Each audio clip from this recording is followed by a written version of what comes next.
دیکھو کہ آج بھی اس کی اپنی اولاد اپنے نام کے لیے ترس رہی ہے اور اس کی پھٹکار اس کے چہرے پہ آج بھی موجود ہے. آج بھی بڑے دھڑلے سے کہہ رہا تھا میں نواز شریف کو یہاں لے کے آؤں گا اور جیل میں ڈالوں گا. بڑی اچھی بات ہے یار، تم لے آؤ بھائی، ہم بھی انتظار میں. پہلے یہ بتاؤ عمران خان نصیر اللہ بابر کے ساتھ تم لندن گئے تھے، تم نے وہاں سے قوم سے وعدہ کیا تھا کہ تم اپنے باپ الطاف حسین کو یہاں لے کے آؤ گے، لے کے کیوں نہیں آئے؟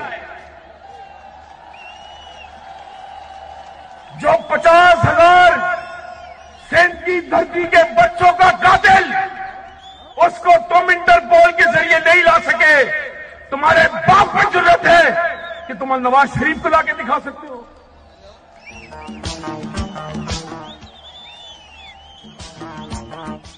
بات یہ ہے، بات نظریے کی ہے. انسان ہر چیز پر سمجھوتا کر سکتا ہے مگر نظریے نہیں کر سکتا. اسی شہر میں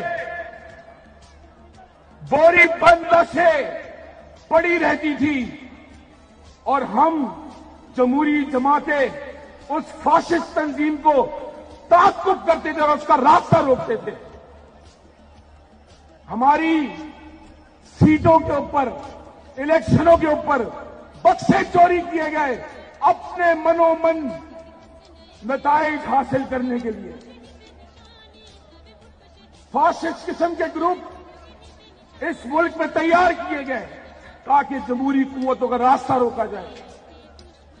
72 سال کے بعد آج تم اپنی شکست قبول کر لو.